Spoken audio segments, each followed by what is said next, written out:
Hey, Derek, show started.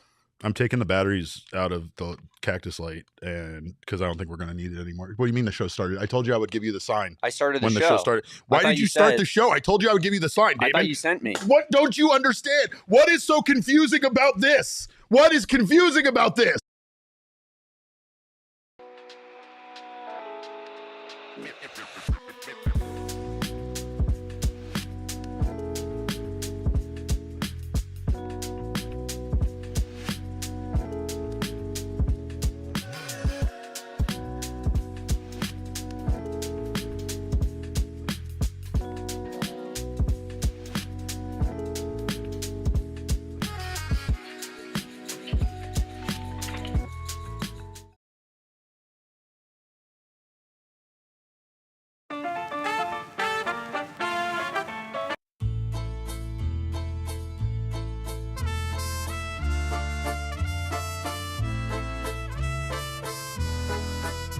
The way that opening music went was very appropriate for the way we thought this game was going to go. But if you thought the Diamondbacks were going to win a 1-0 game, you fool! Welcome in to another edition of the PHNX Diamondbacks podcast right here on PHNX. My name is Derek Montilla, occasionally known as a very bad third base coach. This man over here is the one and only Damon Dog on the ones and twos.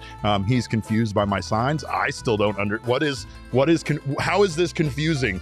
How is that confusing? But anyway, welcome in to you guys. Glad to have you here. This was another terrible loss for the Arizona Diamondbacks, losing tonight's game to the Houston Astros by a score of 3-1. And you know what, Damon, I'm going to do it. What is it? July 22nd, time of death, 9:24 p.m. on July 22nd, 2025. Goodbye to the Arizona Diamondbacks season. This loss tonight was the nail in the coffin. The Diamondbacks somehow found a way to squander a terrific performance from Eduardo Rodriguez, who went scoreless for 6 1/3 innings and lost this game to Brice Matthews, basically, who single-handedly has destroyed this franchise and owns us 100%. This show is brought to you by our friends at Bet365 and the fine folks over at Game Time. Of course, use our code of PHNX365 when you sign up. Follow some steps. You'll get yourself $150 in bonus bets. Go over to Game Time. Use our code of PHNX. You'll get $20 off your first purchase. Wow, this game was terrible. This was, terrible in all aspects except starting pitching, and we'll get around to Eduardo Rodriguez's performance, but the Diamondbacks record stands at 50-52. Dbacks starting pitchers now in their last 6 games are 4-1 with a 2.48 ERA, so it's not the starting pitchers that's the problem, but over the last 2 games, it has pretty much been their bats going fairly cold. And again, the Diamondbacks did have a 1-0 lead, but Damon, we both know there was no way that they were going to win a baseball game 1-0, not in 2025. Yeah, I want a show of hands who here was confident up 1-0 the Diamondbacks were going to take this one home. Crickets, Derek. Not crickets, because I don't think a single person was feeling good about our chances tonight. Well, and again, this was a night where I think a lot of us had already chalked this one up to a loss based on it being Eduardo Rodriguez versus Framber Valdez. And while both pitchers were very, very good tonight, you got to admit that, Eduardo Rodriguez, even though the results don't look great, the numbers, the stats at the end of the day aren't great. The most important stat is the 0 that he put up on the board for this team, giving them a chance to absolutely win this game against Valdez and the Astros. But the Diamondbacks offense did not help out much. In fact, they didn't get much going for the second night in a row, and that's kind of outrageous considering what they just did in their 3-game sweep against the St. Louis Cardinals. So I don't know where to start with this one, but I mean, we could really just dive into the crucial plays, I think, Damon, where things started to go wrong for this team. Eduardo Rodriguez got hit by a comebacker, and even though he wasn't hurt, Torey Lovullo pulled him out of the game at 6 1/3 innings pitched, brings in Kevin Ginkel. And let's just start with there. Kevin Ginkel coming into the game in the 7th inning. I understand Torey pulling out all the stops here in this one, Damon, but what was the game plan here beyond Kevin Ginkel? What were we going to do for the rest of the game? Were we going to let Jake Woodford close it out in 2 innings? What was the game plan here? Because I was under the impression that Kevin Ginkel was the Diamondbacks closer, at least for the conceivable future until they get some Shelby Miller back. So I just, you know what I mean? Like right there was when, for me, I did not understand what was going on, and this game started to go off the rails. And it wasn't the worst idea, because he did bring in what he perceived to be his best reliever to face the heart of the order for the Astros. However, they were going to come up again. It was the 7th inning, right? Like, I mean, yeah, maybe if you have 1, 2, 3 innings for the rest of the game, but that's not what this bullpen does. So what were you going to do when the heart of the order came up again at a very crucial time in the 9th inning? What was the plan then? I'm asking you like as if you're the one that made the decisions, but I really do want an answer. I just don't. That was really where things fell apart. Everyone knows here, and I'm sure, there are some people that want to hear it. Like, we've been Torey guys. This one was a tough one, Derek. Oh yeah, absolutely. This was a tough one for the Torey, like the Torey truthers out here. we didn't show out our best hand tonight, and yeah, it was a poorly managed game. The third base coach, obviously that situation needs to be talked about, and I'm sure we'll get into it, but that's Torey's hire as well. Like, just an all around really bad game, I thought, from a managerial standpoint.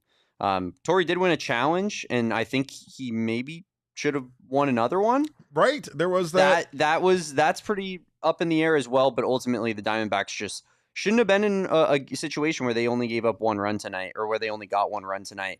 And they were, and that's what lost them the game. Their offense didn't show up. Their bullpen blew it, in typical fashion. And you squander, one of the few great starts that you can actually get out of this starting rotation. Well, in fact, Eduardo Rodriguez, this was, in his opinion, too, one of his best outings of the year, the best that his fastball has felt. And we're going to get to more from Erod. Erod, again, was not the problem here, nor... We do have that clip, though, Derek, if you want to hear from Erod talking about... Yeah. Let's go ahead and dive into the best that he's felt all season. Yeah, this is what Eduardo Rodriguez had to say about his fastball and his pitches in general, feeling the best they felt.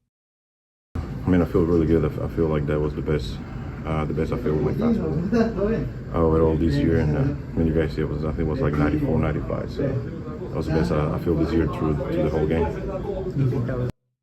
I mean, he lived and died with the 4-seam fastball. And again, we're going to get into Erod stats, but those big plays, realistically, we really need to focus on the plays that lost the Diamondbacks this game. I mean, again, they didn't have much going on in this game in general. They didn't score a run until the 5th inning. And in fact, it was the first run that was scored and the only run that was scored there until late.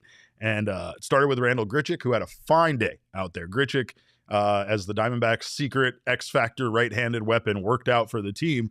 But unfortunately, he just didn't get much support from the other lefties. And this is the problem with the Astros when it comes to matching up with the Diamondbacks. They are very left-handed. I believe they have 4 left-handed relievers and 3 left-handed starters. So this is just the kind of team that is the Diamondbacks' kryptonite, considering how left-handed the Diamondbacks are. But again, Grichuk had himself a great night, doubled in the 2nd, doubled and scored in the 5th inning, the only run for the Diamondbacks.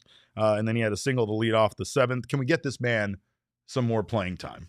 We standle Randall on this show, as we've said before. And we also standle Vincent Grichuk because he might be the better Grichuk of the two. But again, the Diamondbacks only had 3 extra base hits tonight. 2 of those were from Randall.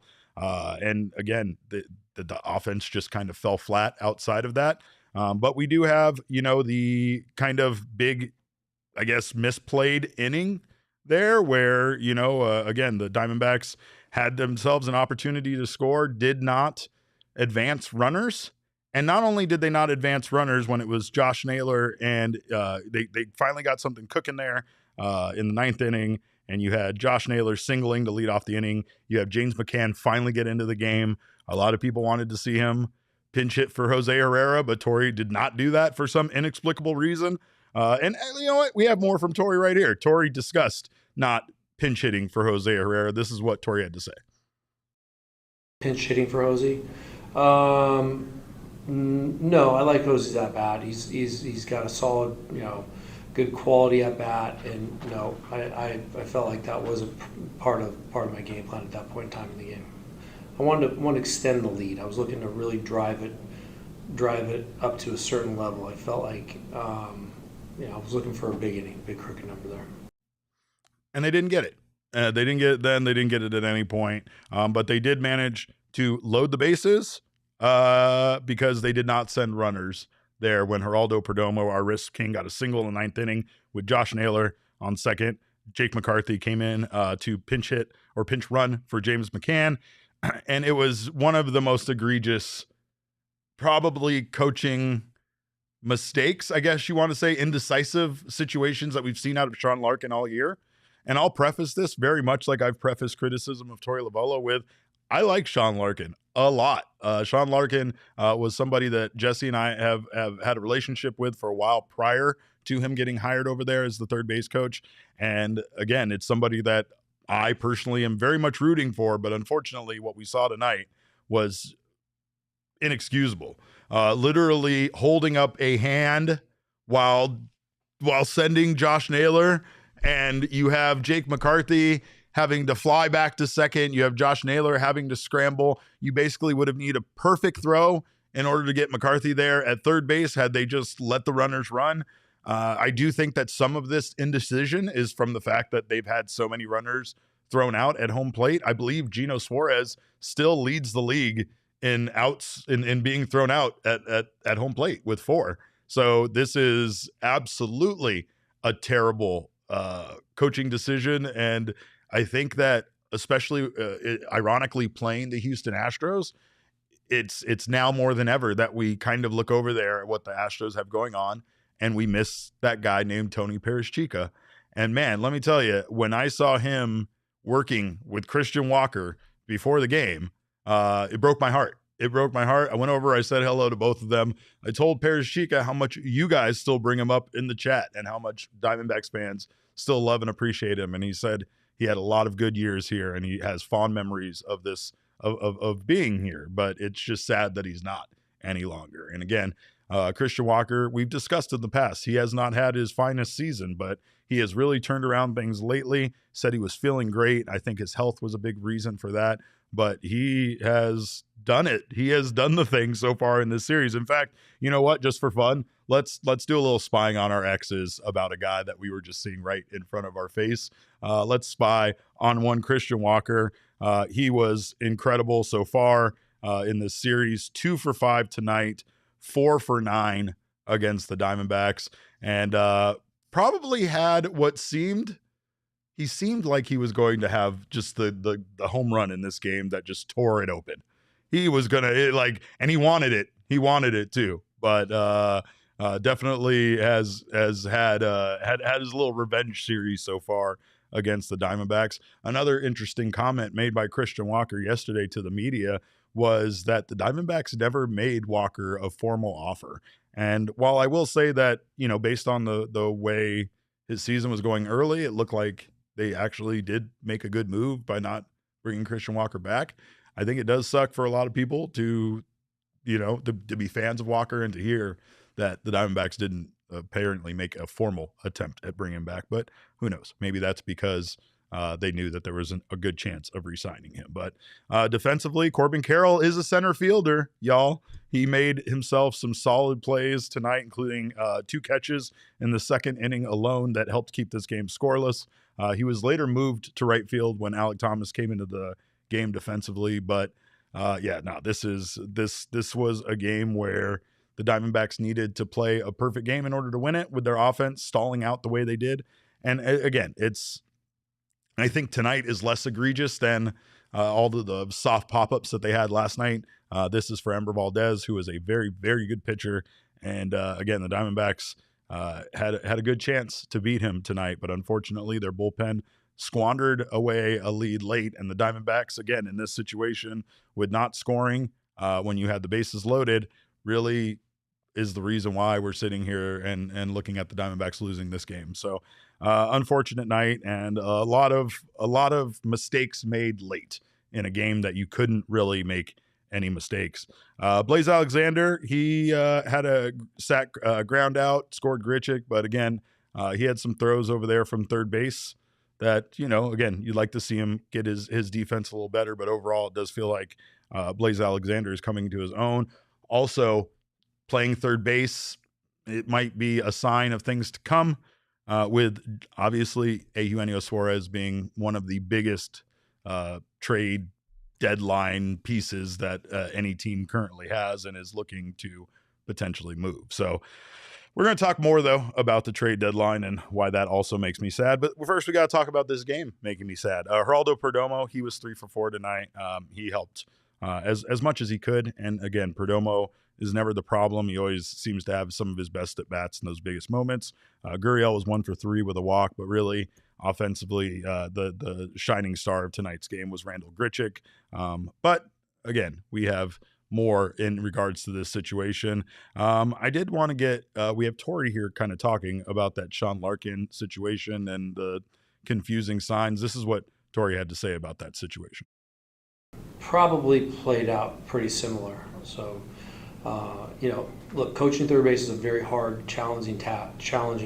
The ball gets thrown around the diamond extremely fast. So I know Lark's doing all that he can. My question there was, if the Diamondbacks only had a 1-run deficit instead of a 2-run deficit, would they have perhaps sent Josh Naylor there in that moment? And Torey said that they would have played it out a similar way. And then, I don't know. You did have in the prior inning, and our guy, Dalton Feely, of course, who abandoned us. And once he left us, the Diamondbacks couldn't win a game once again. He tweeted out about the play at home where I believe it was Altuve scoring on the with Kyle Backus throwing a wild pitch, and Backus getting over there to cover, and it would look like on a freeze frame that he did get tagged before touching the plate, but they went to review and they decided that the play was not that the runner was indeed safe and held up the ruling on the field. But this one was a tough loss, and Torey discussed his thoughts on it in his opening statement. Here's what he had to say when his press conference kicked off. I was proud of the way we continued to battle all the way through that last out of the game. It was a hard hit ball, and they turned a terrific double play. They're a pitching and defensive type of team, especially right now with a lot of their key players out. And then they have a young player that we're making mistakes to that continues to score up the baseball, and he's made a couple really big swings that have made the difference in this game. So that's the beauty of this game, and he's doing his job, and we got to figure out a way to get him out in some crucial situations, and we haven't solved that part of the riddle yet. But I want to focus on the fight and the determination that this team has. They are going out there despite giving up some late leads and building an inning, and I thought we had a lot going on right there. And you're going to probably ask me about the stop sign at third base. I haven't looked at it. I don't know what the play looks like. I'm seeing it right in front of me in real time, and we got to go station to station there. And we're about a 2-base running in 2 bases. That's what we really believe in, and it shows up a lot. But bottom line is you can't make an out there on the bases, and it's high risk, high reward. And I didn't feel like it was, in my opinion, a time to take a chance, but I'll take a look at it. And maybe if you ask me about it tomorrow, I might have a different opinion. But overall, Erod was fantastic, 6 1/3. It was that 4th time through the order. He'd done his job, 90 pitches, and I felt like we had some things lined up. And, Ginkel, that portion of the lineup, I felt was where we wanted him. And, it held tight for 7 innings, but we just couldn't close the deal. Perdomo with a terrific day, 3 hits. Grichuk with a terrific day with 3 hits. Just real good approaches, and we just couldn't close up that gap at the right time tonight. His definition of beauty and mine are much different, Damon. I don't agree with this being the beauty of the game. And I get where he's coming from, because the Diamondbacks got owned by a rookie in his 6th game. I guess you could also say his 5th game. They got owned by a rookie in his 5th and 6th game, a rookie who was hitting 177 when he came into the series. So I don't really agree with a lot of the things Torey said, nor do I think that this game was well managed or well coached down the stretch. And again, it's, as I said earlier, perhaps ironic, perhaps irony isn't the right word, but it's ironic that on a night where Sean Larkin ended up costing this team, perhaps the winning run or the tying run, or at least getting closer, the Diamondbacks are playing the Astros, and we have to look at Tony Perez-Chico over there for the opposition. So like Squidward watching SpongeBob and Patrick have fun outside his window. Basically. That was me watching Christian Walker take grounders from Tony Perez-Chica during batting practice before the game. I was literally Squidward looking out the window. But anyway, we got more to talk about. We're going to talk about Eduardo Rodriguez's performance because he is definitely not the reason the Diamondbacks lost tonight, and he is not the reason the Diamondbacks season is. Can I even say brink? I already called the time of death. So I guess I'll say while the Diamondbacks season is over. But is it over, or are they just cooked here at the trade deadline and maybe they can pull something off? I'm going to try to be positive before we leave at the end of the night, but I don't know how I'm going to muster that up. You are watching the PHNX Diamondbacks show, so don't you go anywhere. We'll be right back. Damon, I have become a huge NASCAR fan, and I know a lot of people out there might have gone to some big events here in Phoenix.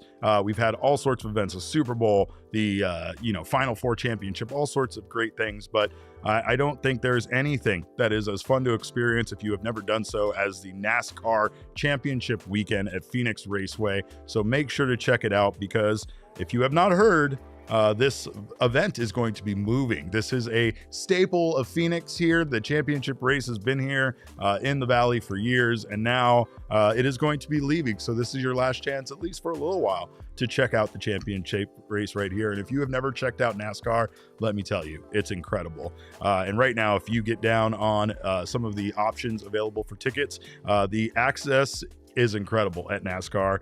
With a small ticket upgrade, you're in the Desert Diamond Casino infield experience, which we got to be a part of. You get to go down and chat with the drivers, take pictures with them, check out their cars.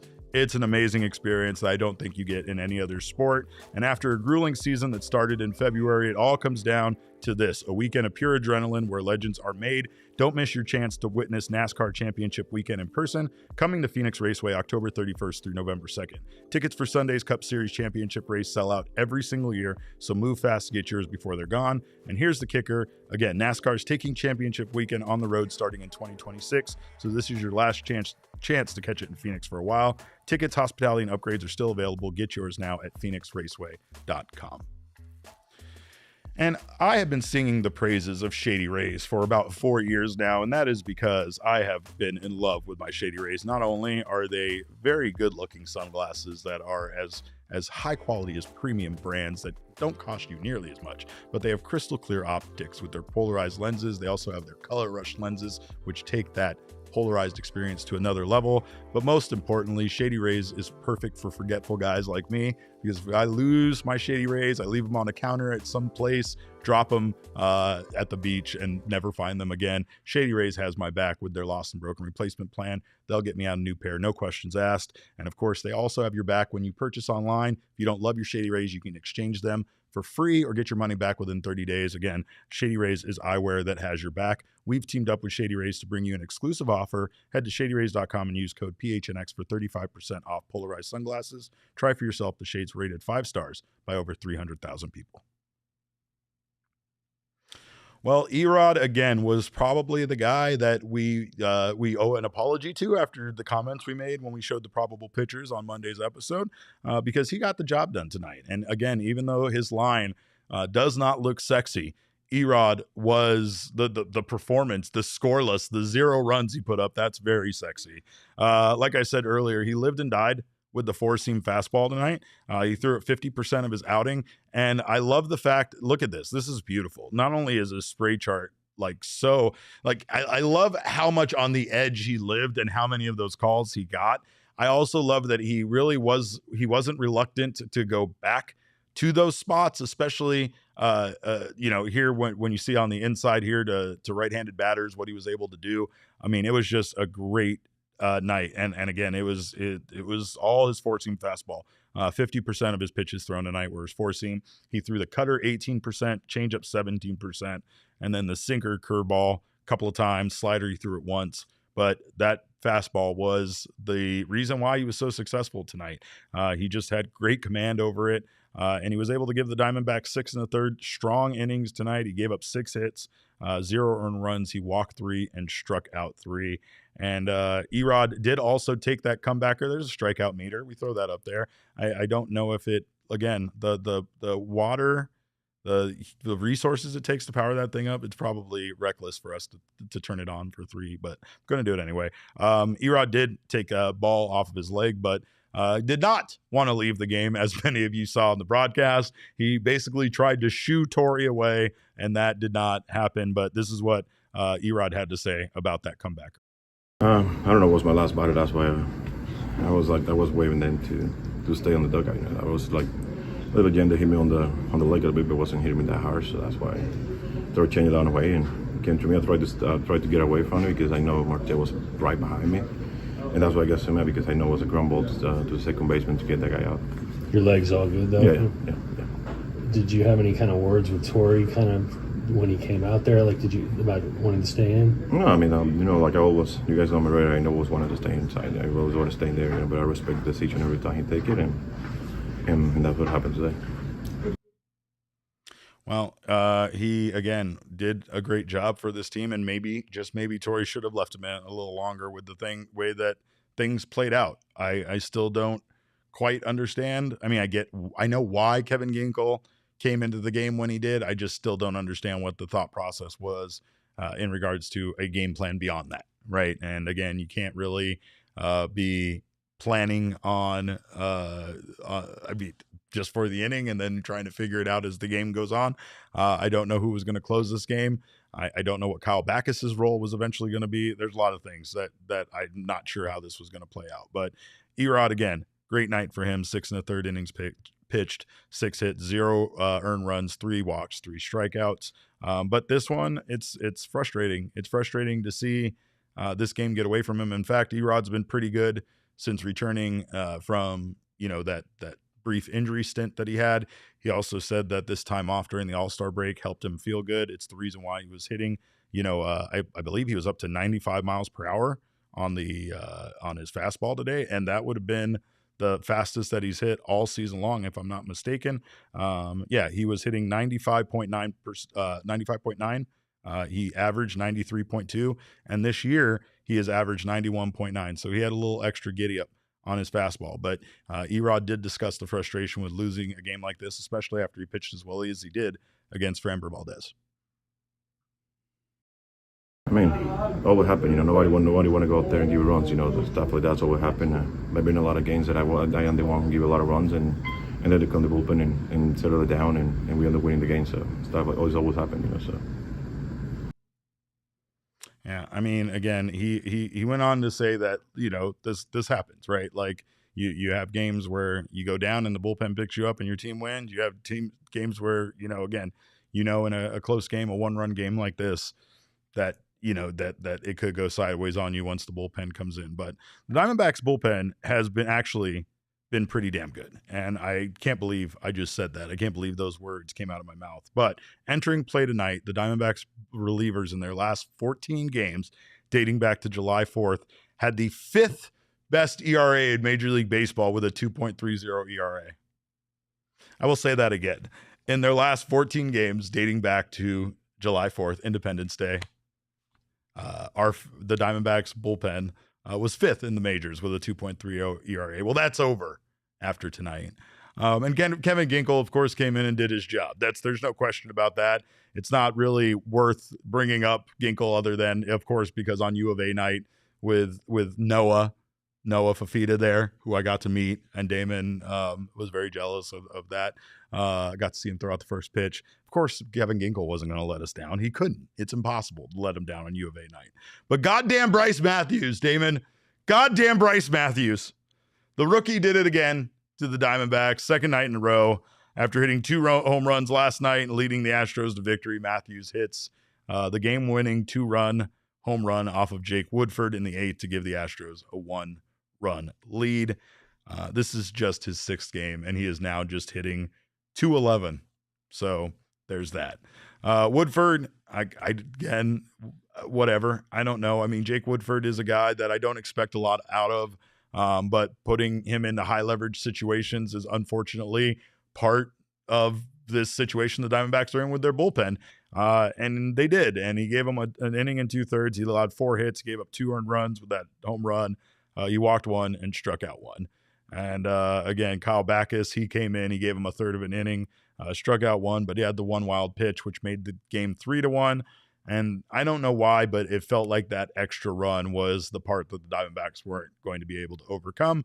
They weren't able to essentially produce another run the rest of the game, so it really didn't matter. But again, I have to feel like this game perhaps plays out if the Astros are a little differently if the Astros don't, get that third run in this game. But there's unfortunately, so many different things, man. Like this game just encapsulates the season. It does. Because you lose this game on the margins from a coaching standpoint, from base running to your bullpen to something as trivial as a review not going your way. Yeah. On that Altuve tack, and it's like he looked out, man. He looked out, and then you probably send Naylor. I know that Torey said that that's not what he would do, that the approach doesn't change, but I find it hard to believe that you don't send the guy there. And again, this is Sean Larkin's indecisiveness, right? Like, you have a third base coach who was putting up a stop sign while sending him at the same time. And again, that indecisiveness, yes, it's because, as Torey said, and he's not wrong, the game happens fast, and it happens in real time to those coaches much, much quicker than it happens to us watching on a TV screen or from the stands or whatever. However, I don't give a damn. There has to be commitment to a decision being made one way or another. And we did not see that out of Sean Larkin. And again, a lot of the Diamondbacks, key kind of traits are missing. And one of them is applying that pressure in moments like that, right? Having the guys with the speed on the base path. And I know Josh Naylor isn't the speediest guy, but remember, he does have a lot of stolen bases this year. So he might be rather speedy, right? But again, it's about the hesitation. It's about having the courage and the balls, quite frankly, to make them make the throw. And I've witnessed it. We have witnessed it this year where those situations have not gone the Diamondbacks' way. But I don't feel like Torey or Larkin. When you send Gino. They send Gino all the time. Yeah, he's sending Gino every opportunity. Well, that's what I mean. Send anybody else. It's like the mistakes made early on in the season are now causing that indecisiveness. But unfortunately, the Diamondbacks are a team that created chaos based on not being indecisive about this stuff. Nor did they back away from trying to be aggressive in these kinds of plays. They applied the pressure to the defense, made them make a perfect throw, a perfect play in order to get them out. And if not, you see what has happened at times. You see the Diamondbacks make other teams make mistakes, but they're not doing that now. They're not playing that brand of baseball, which is what I consider to be Diamondbacks baseball, right? Solid defense, manufacturing runs, using speed, applying pressure, creating chaos. None of that is happening, right? Luckily, the Diamondbacks have gotten some solid defense, but even tonight, they needed to be perfect, and they weren't. And Brice Matthews again somehow found a way to own this team with his home run off of Woodford. But Brice Matthews owns the Diamondbacks more than any player has ever owned a franchise, I think, in the history of baseball. I was working that out, before the show, and it's just, how could you say anything different? He's played like 5 games. He's played 2 against the Diamondbacks. In both games, he single-handedly won the game for the Astros, and there's nothing really else you can say about it. BCOM C. Booker, we changed it up, says, I'm lost with what we are. And I can't think of a better phrase than that. And that is the reason why I declared this team dead. That's why I called it for a time of death on their season. And I'm going to try my best to spin it around and have a little positivity before we get out of here, because I do not actually believe their season is done. However, what I'm declaring a time of death on is this period of time as to whether or not the Diamondbacks are going to be buyers or sellers before the trade deadline on July 31st. I am 100% convinced that they should be sellers, and I think that if they are not, they are making a huge mistake on not being sellers. At this point, I can't really see this team going out and, I mean, what did we say that they have to win now? They still have to win 40 more baseball games. They have to go 40 and 20. I don't see that happening. I don't see the Diamondbacks put up earlier that he thinks that we need to go 6 out of our next 7. Well, yeah, that's the leading up to the trade deadline. To keep your players. That's to keep your players, right? But I mean, again, Eugenio Suarez, his value is so incredibly high right now that you might actually get a team to do something very stupid and give you in return, based on the fact that there are going to be so many teams interested in Suarez's services, give you far more than they should. Give you something that actually is going to make your team better for the rest of the season. And this is no knock at Gino, because offensively, this team is not the juggernaut they are without Suarez's bat. However, what I will say is that, again, on a night like this, you kind of wish you had some elite relief pitching rather than another bat, because a bat can go 0 for 4, 0 for 5 on any given night. A bat can get into a slump, but a relief pitcher can hold a 1-0 lead like this. They could come in late and close out a game. And I think that if the Diamondbacks can manage to use the fact that Suarez's value is so incredibly high right now to make a team do something stupid, I don't really think, like, I found out the Mariners are really, really in on bringing Gino back. And if that's the case, give us Andres Munoz right now, and we'll send him over tonight. Derek, I want to shoot higher. I want the switch pitcher who pitched in the Futures game. Okay, all right.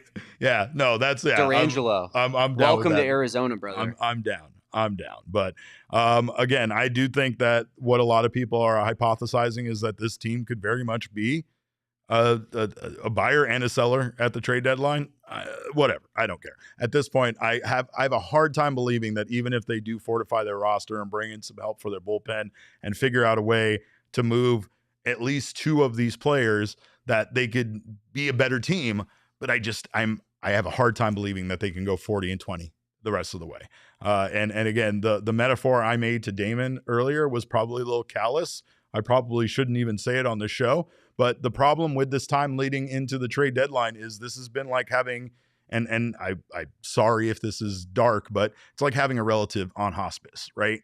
Because we have these good days and we have bad days, and the good days make you believe in this team. The good days make you believe that this team is what they were when they swept the Cardinals. And again, even with me leaving here for a week before I left, I was already ready to be done with them. But sometimes when you have a relative that's in that situation, and any good day gives you hope, and you have hope and you think things are going to turn around, but unfortunately you remember that they're in hospice for a reason. And this season for this Diamondbacks team has very much felt like that. This trade deadline has felt like that. It's just felt like, as much as we want to hope that they're going to turn around and go on a stretch here right before the trade deadline that turns their season around, makes Mike Hazen believe in them, makes them buyers instead of sellers, it just doesn't seem plausible or realistic to have that hope, because it does really feel like, with the losses that this team has experienced due to injury and everything they have going on right now, that even if they couldn't put on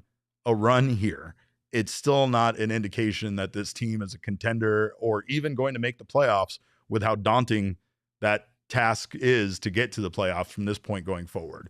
And Johnny Walker is asking, what is my point? My point is that, at least in regards to the metaphor I was making, my point is that this has been an unfortunate thing where we have hope that things are going to turn around. But I think deep down inside, we all knew that this was not going to turn around, and it's not going to be for the best when trade deadline comes around. I think it would potentially be a mistake, and a mistake to the future of this franchise, to not capitalize right now on some of these guys. And again, I think that's a bit of the reason why we saw Blaze playing third base.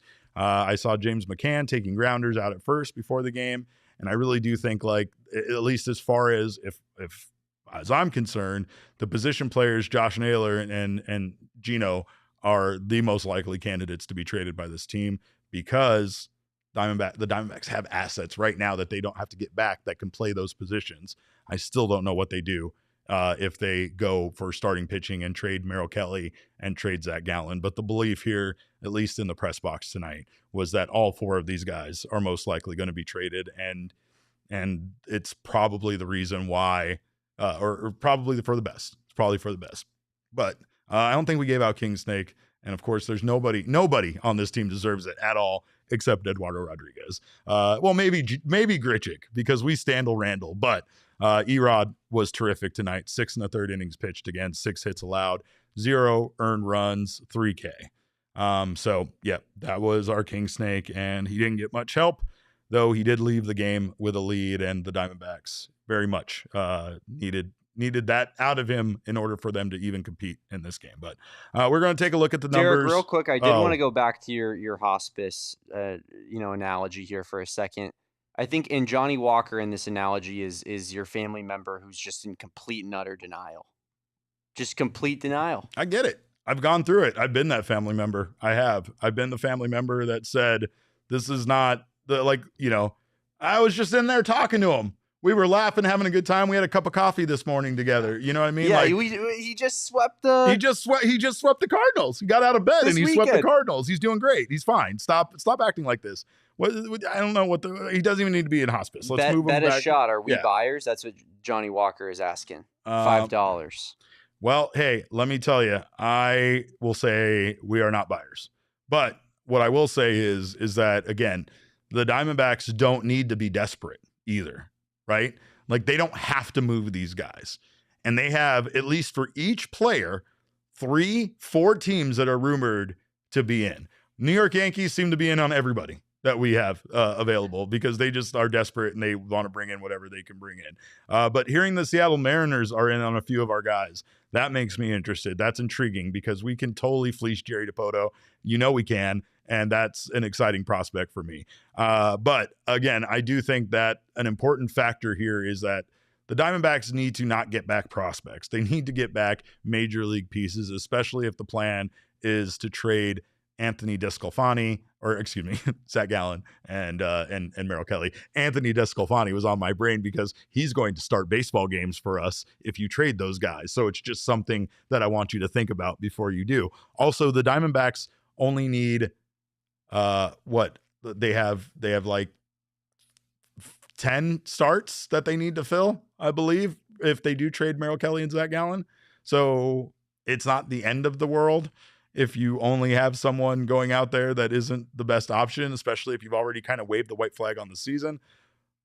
However, there's a route here where the Diamondbacks can get back the pieces that they need in order to still be competitive, and maybe, just maybe, their offense can continue without Gino and without Josh Naylor. But what we're going to do is take a look, like I said, at the numbers on the other side of this break, and we're also going to take a look at the drunken orgy of violence known as the NL West, because again, things are just so confusing for me when it comes to everything going on here.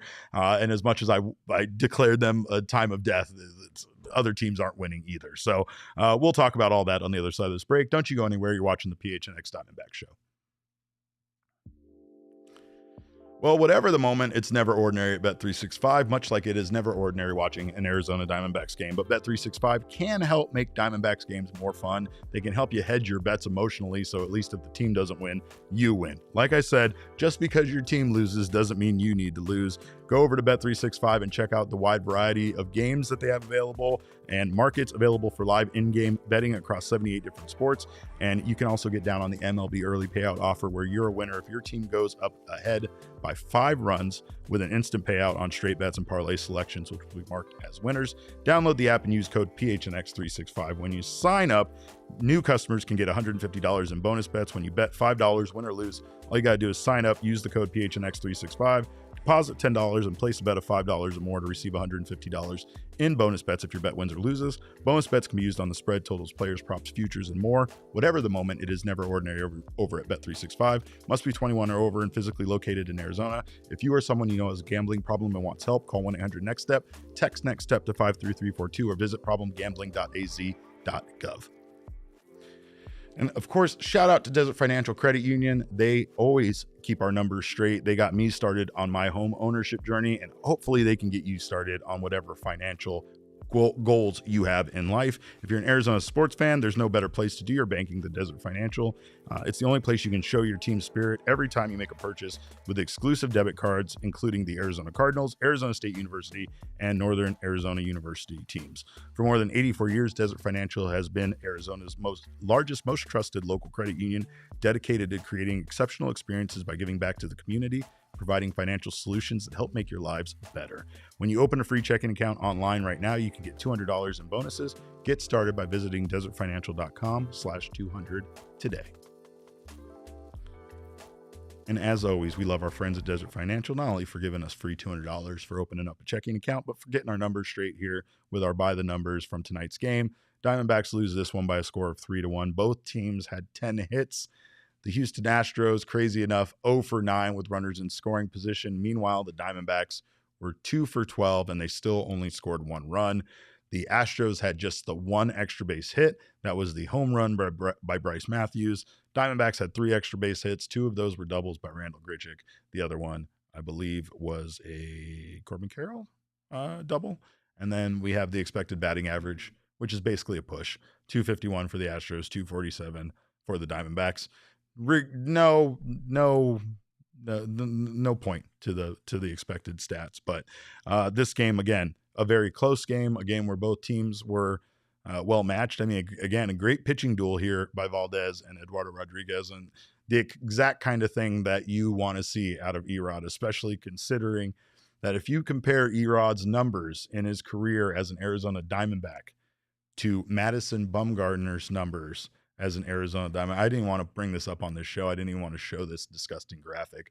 But if you saw it, you would be grossed out because advantage Bumgarner in most categories when compared to Erod through a similar portion of their career with the Arizona Diamondbacks. So not great, but I do feel like we have seen lately the best version of Erod that we might have seen the entire time that he's been an Arizona Diamondback. Also to be said, Madison Bumgarner, I know he was bad, but early on, like, he kind of had some moments of not being bad. So I'm sure that factors into the stats and the numbers. Just overall, though, again, not the reason that they lost tonight. It was not because of Erod. It's also kind of frustrating because we know how good this Astros team is. We know how good they are record-wise. We know that they lead their division. We discussed when we took a look at them at a glance on Monday that their bullpen is very, very good, and so far it continues to be, which is kind of, again, besides just the left-handedness of their pitchers, it's also the fact that their bullpen is one of the best in baseball. And again, the Diamondbacks typically are a very good team about scoring runs late, and that those two things combined here kind of came to a head and advantage Astros so far in this series. Diamondbacks look to avoid the sweep in the finale, but at this point, what does it even matter? I don't know. I'm lost and I'm sad, and I'm to the point where we just saw a really mismanaged game tonight by Torey Lovullo, bad coaching by Sean Larkin, and a team that really needed to have more fight, honestly, in themselves offensively than they did in order to try to save their own season. They're looking at each other. They're looking at their teammates. They have the ability, to do something about this. And I know it's easier said than done. I get that. I can sit here in this chair all day long and talk about how you should just hit the ball with the stick, right? But that's not how it works necessarily. I just do think that even though they played a tight game and they had a lead going in there late, they didn't really do enough in this one to try to take it. And again, it really just shows kind of a lack of fight in them, lack of fire in them right now. As far as I'm concerned, that's another indictment of Torey Lovullo. I said it the other day, but when Torey was talking about their players not coming in every day knowing they're going to win, but coming in every day hoping they're going to win, and that not being the right mindset, I was a little beside myself because of all the things a manager can control. And again, I know you can't control the mindset of your players, but that is the thing I would think Torey would have the most influence and impact on, is having the players come in with the right mindset and the right belief in themselves that they're going to win today, not hoping that they're going to win today, but knowing that they're going to win today. Today, that team out there played like a team that was hoping to win, not a team that knew they were going to win. And it's important. It's important because the division obviously is far away from them. That has left. Oh man, top G6309 says there's no adrenaline in their soul. You're goddamn right. There's not. Cody Rhodes would be disgusted with it. But again, the Diamondbacks have their division kind of escaping them now. The wild card, it's still hanging there.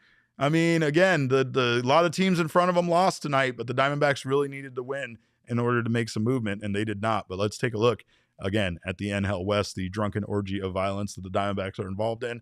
Dodgers continue to lead the division right now. They are 59-42. But they are no longer being talked about as being the best team in baseball. Those honors go to the Milwaukee Brewers and the Detroit Tigers.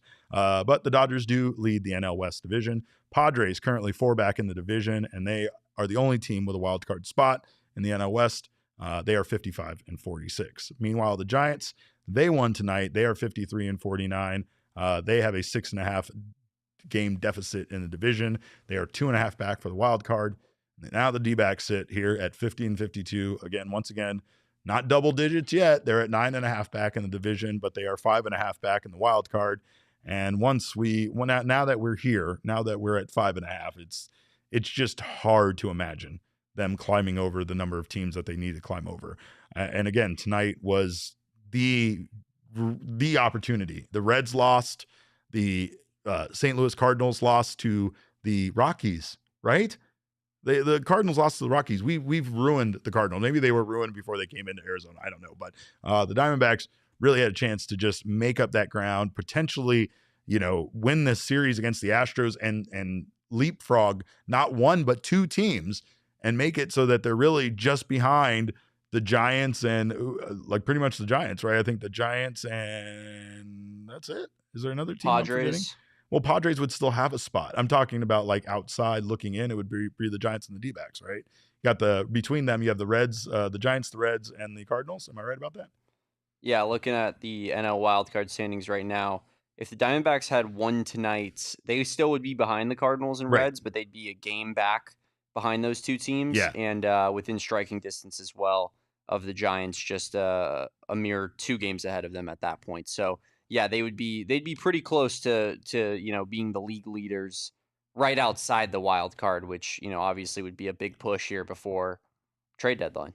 Yeah, well, I did want to just say though that when we talk about Sean Larkin having a bad game, ultimately that falls on Torey Lovullo. That was his hire, so it's not fair. We're not trying to escape blame from Torey Lovullo in that situation. No, that's part of the issue tonight. That's part of the coaching mistakes. And again, Torey might handle it internally differently than he said in the press conference, but in the press conference, he's going to have his guys back. Yeah. And he does do that, right? He does get his guys back publicly, but then whatever goes on privately, internally, we don't ever know about. Right? It's just when is enough though? Because that's my thing, because I know that this is a team that's going to ride and die with their people. That's why Jose Herrera gets that opportunity to hit in that situation. Even though all of us at home are sitting there going, please put ADC in for him right now. They ride and die with their people. Yeah. That being said, at what point do you just say, hey, this is not the right third base coach to help this team win baseball games? Are you going to make that change in the middle of the season?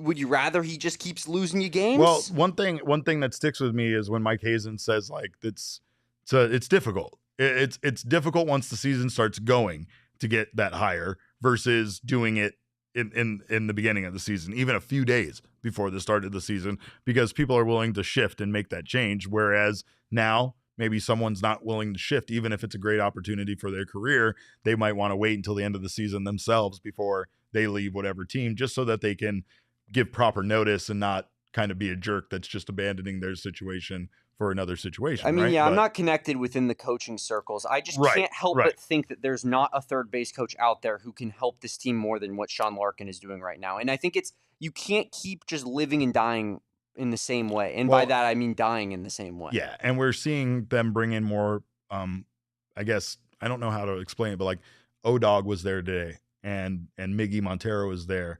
And we're seeing more of this outside influence of, old former players coming in and kind of being surrogate coaches, and working with these guys. But I don't know if I've seen that in the past when Tony Perez-Chica was over there, right? So again, that might be part of it, and it might just be a matter of, I don't know, respect. I don't know, but I'm with you on this because I don't really like this situation and the way things have gone for this team all season long. And we saw when they played solid defense, they weren't losing games, but it's not something that's been consistent this season. I can't help but think of which situation I'm more mad about. The third base coaching one or the Jose Herrera non-pitch hitting situation? Because it's got to be a push on both of those, but it's the same problem. Both are beyond me, man. It's the same problem. It's loyalty. It's loyalty beyond the performance, and it's basically you don't have a track record of getting the job done, but you're still going to get opportunities. And sometimes in baseball, that is the way things go. But I just don't know if I've seen anything that would suggest otherwise. Really, I don't. But what we're going to do is we're going to talk about something even more sad on the other end of this break, because did we just see tomorrow? Is tomorrow the last time we see Gino and Josh Naylor in a Diamondbacks uniform at home at Chase Field play a baseball game? Might be. So we're going to talk about that on the other side of this break. Don't you go anywhere. You're watching the PHNX Diamondback Show. Well, Circle K is the only place right now that I can go. I think that will make me happy because I need something to drink, and Circle K's options are not only extremely cheap, but again, they're sugary enough to make me at least forget about my problems for a brief period of time. So you should check out Circle K. Not only do they have cheap drinks, they have cheap gas, they have all sorts of inexpensive ways for you to not only get yourself something to eat and get yourself something to drink, but make sure that you're running out there on these streets. You can join the Inner Circle free membership program right now. It's easy to download and get enrolled. Then you just use your phone number to score Circle K deals, and you can get some wonderful current promotions like saving 25 cents off per gallon. First, when you sign up, you'll get that on your first 5 fill-ups. Then you'll save 25 cents off per gallon on fuel when you buy 3 Coca-Cola 20-ounce products. You can get cookies for $1 each. You can save 4 times on 25 cents off of each gallon that you can earn once per month.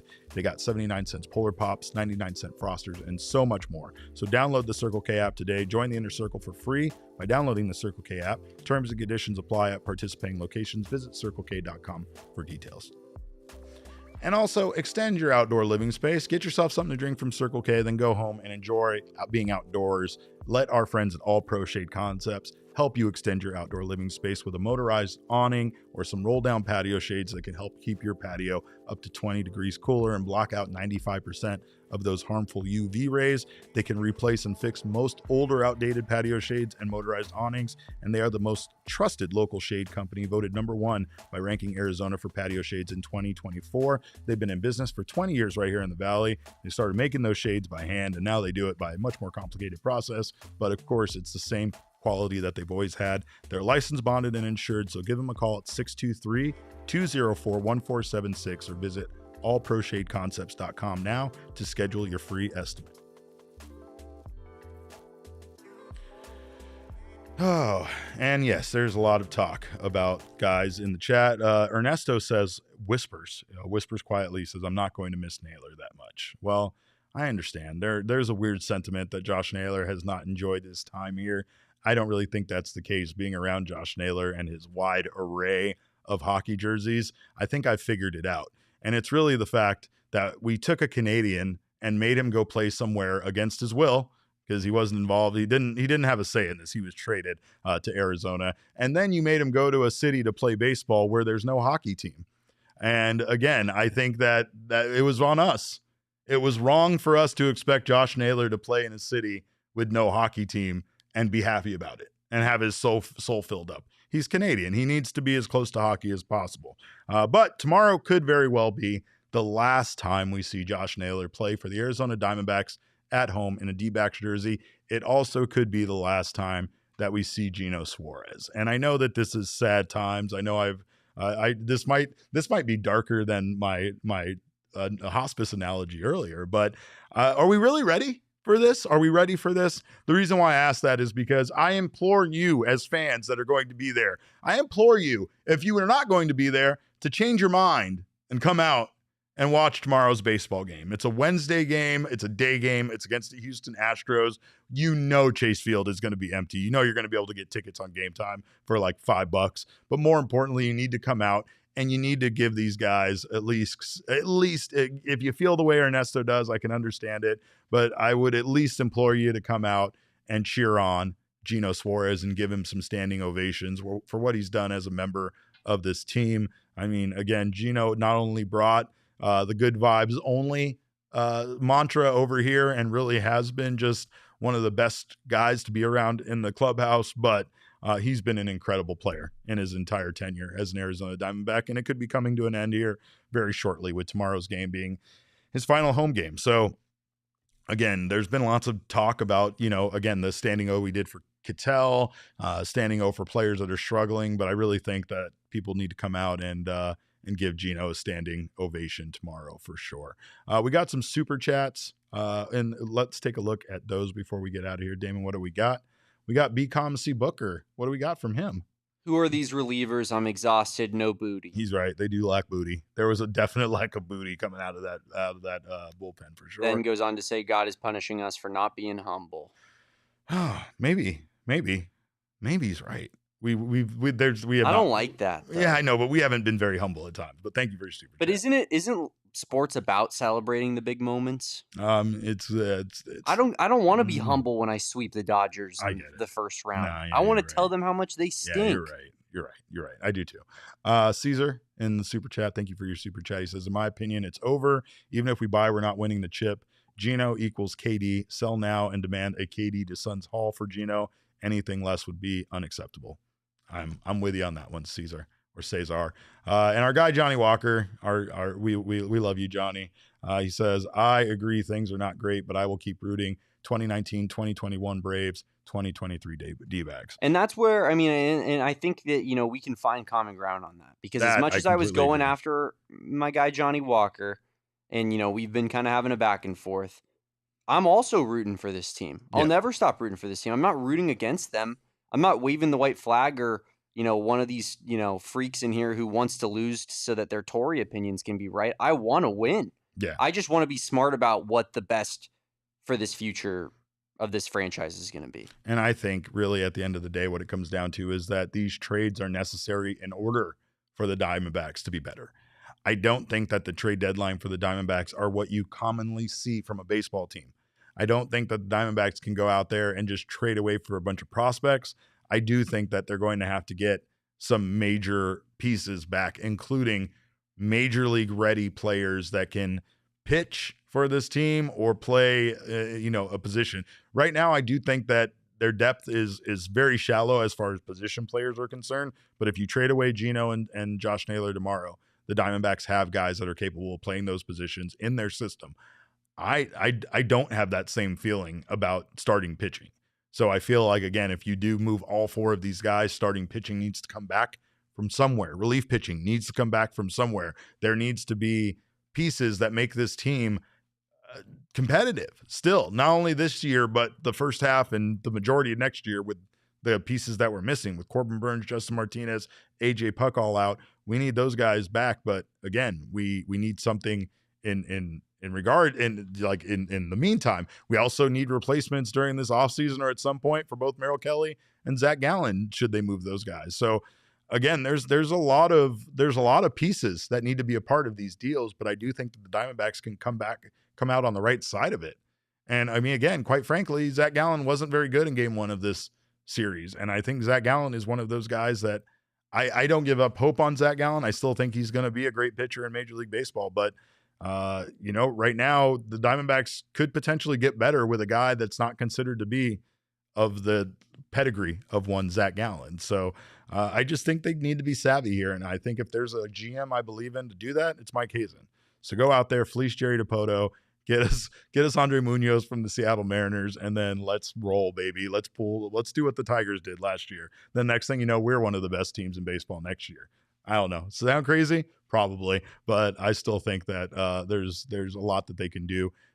That's why the time of death thing is just more on this whole discussion about whether they should be buyers or sellers. Like at this point, the guys that are going to be gone at the end of the year need to be moved, and you need to try to start rebuilding this thing as it stands and doing it Let's again, Moneyball. Watched it twice on the flight. Let's do some Moneyball stuff. I don't know. Let's figure it out. And I'm sure the result will be the same, where we get bounced in the first round. But that's for later time. That's negativity for the end of the season. I'm ready for negativity pre-trade deadline. And we are going to break down the trade deadline a bit more on Thursday. We're going to talk about all the options and all the pieces, where everybody is going, where all the rumors are going. And I think we're going to have a little surprise guest on to join us for that. But until then, join us tomorrow for another post-game show, final home post-game show before the trade deadline. And then the Diamondbacks go on the road for 9 games, I believe. So, but until then, make sure you guys follow us on Twitter. I'm at @cap_caveman with a K. Damon is at Damon Dog with a DAWG. We are all Damon's dogs. Bark, bark. Emily Williams will never let me not update my Diamondbacks jersey article, so I need to get cracking on that. So I'll let you guys know when that's done. But in the meantime, make sure you follow our show at PHNX_Dbacks. And as always, all roads lead to @PHNX_sports on Twitter, Instagram, and Facebook. We thank you guys so much for your time this evening. We love you. We appreciate you. We'll see you tomorrow. Hopefully you guys are back with us again for another post-game show. Until then, try to get a good night's sleep. And remember, kids, baseball is fun, but it's more fun when you admit that your season is over. We all silly like the mayor.